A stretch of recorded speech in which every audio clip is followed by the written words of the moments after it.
we closer to meeting in person.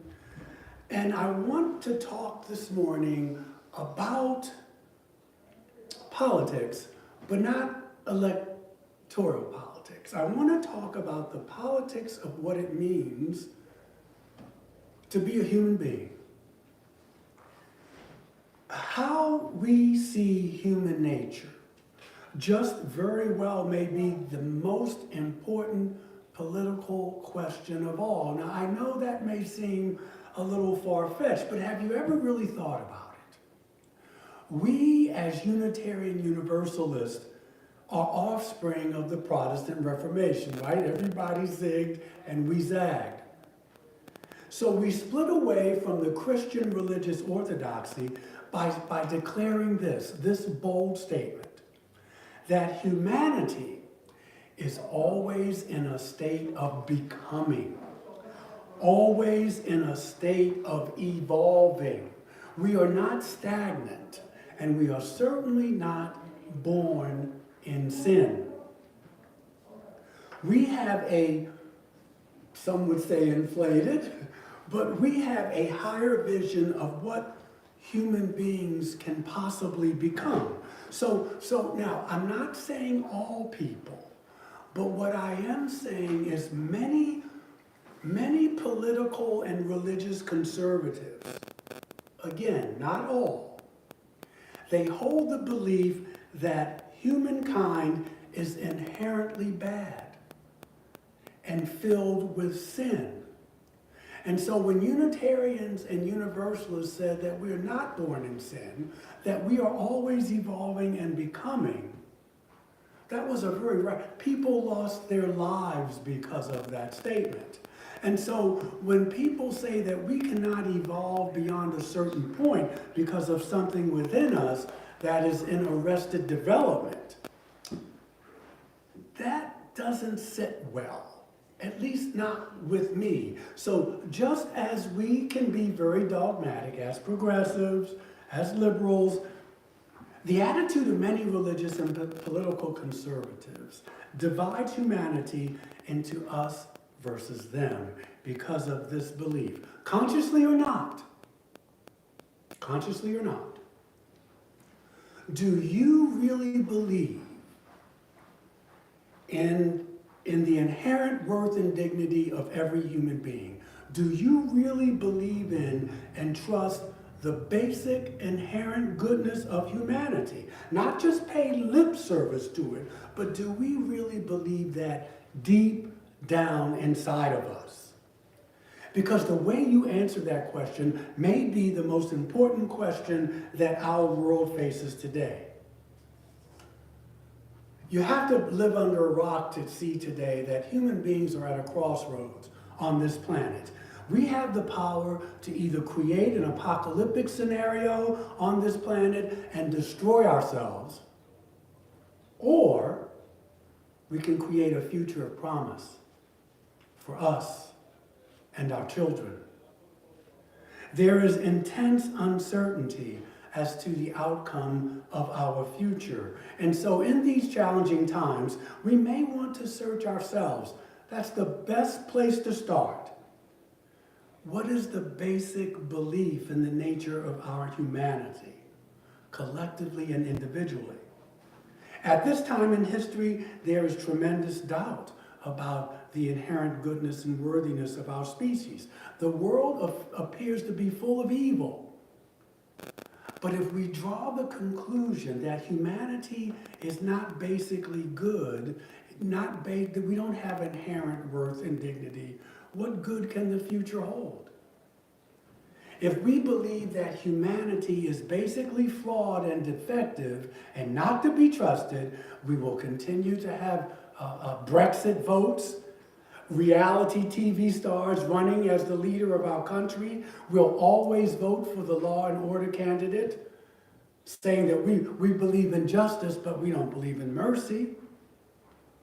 We'll always have these characters running us because fear will drive our decisions. We'll keep building walls between each other. We'll need more police and military protection from the so-called barbarians at the gate.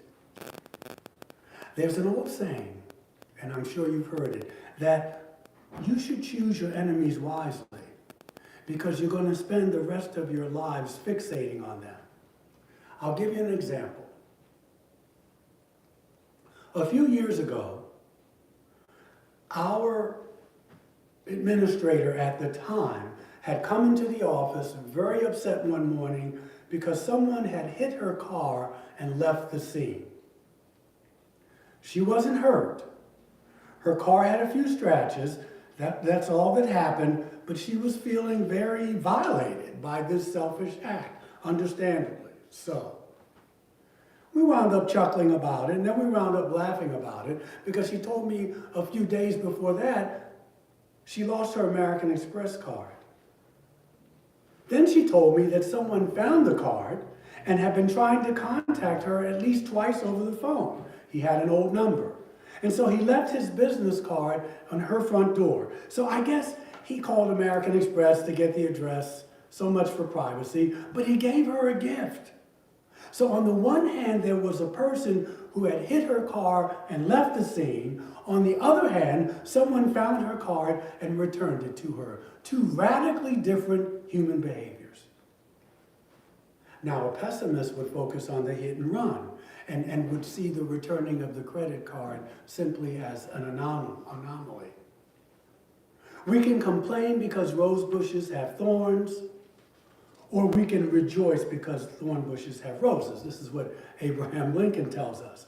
But if we believe and act as if human beings are basically no good, low down, evil, inevitably the forces of fear, doubt, and aggression will escalate.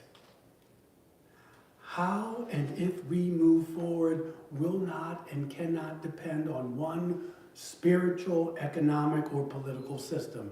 That is impossible. It will depend on who we are and how we feel as human beings. The principle of basic human goodness is not a religious concept. It's not a secular concept. It's not a moral concept. It's about how at our very core we believe about ourselves and others. We've got to get past this either-or dialectical polarized thinking. The world is changed by your opinion. It's not changed, pardon me, by your beliefs or your opinions. It's changed by your behavior, by my behavior. And so to create a brighter future, we need to meet each other on equal footing in terms of understanding. And if you and I can really feel confident in humanity's goodness, who knows? It just may illuminate our politics. It just may bring about what our Jewish brothers and sisters refer to as tikkun olam, the healing of the world. Given the speed and aggression of our world and the tenuous state of our ecosystem, it may appear that we as human beings have forgotten about goodness. And when this happens, fear and paranoia run rampant in the street, which is what is happening now. Because without a feeling of innate goodness, now I'm not talking about kumbaya, I'm not talking about singing Imagine and holding hands, I'm not talking about being naive. The words of the late artist Nina Simone comes to mind. She says, we must never be afraid to leave the table when love is no longer being served. But without a feeling of worthiness and goodness, society and communication and goodness becomes manipulation and deception. King tells it this way. He says that so many of our social and political problems are due to the fact that we have separated love and power. We've separated heart and mind. We've forgotten that kindness is inherent to the human heart. But we think somehow kindness is weakness. Somehow love is sentimental and it's an anemic force. Yes, we have intelligence and technological prowess and strength, but without love, that power becomes abusive. We then become alienated from each other and our environment. And so it's always important to stop and ask ourselves, what does it really mean to be a human being? We're going to have to start really thinking about that, especially with artificial intelligence, up and coming, actually already here. So I'm talking about not being a human doing, I'm talking about being a human being. Can you sit still long enough to contemplate this, to meditate on this? What does it really mean to be human? Some will say, Michael, well, what good can one self-reflective thought do? Isn't that a bit naive? Isn't that a bit idealistic? And I say, no. Look, when we get up in the morning, we put fear or hope into our minds. We get up in the morning, we look at the news, we look at social media, we fill our heads up with problems and challenges and alternative facts in our world. And we do this because we say we want to be informed citizens.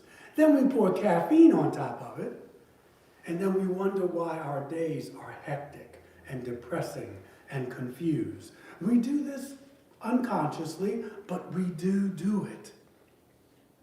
We may have been taught at home or at church that we're sinners, that we're not worthy. The good that comes in our lives, we don't deserve that. Madison Avenue tells us that we're not complete unless we're consuming something every day. You're not a human being, you're a number, you're a consumer.